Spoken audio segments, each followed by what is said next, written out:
ማሲ እኔ በጌቱ በኩል ተደረበሽ ችግር የለም የቤተሰብ ስለሆነ ጸግሽ በትላልቅ ሰርግ ላይ ትናንሽ ሰርጎች ይኖራሉ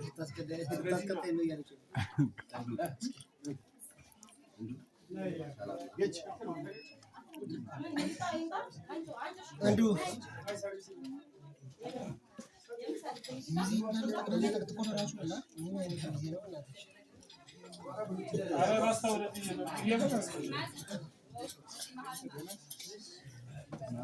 አይ በቃኝ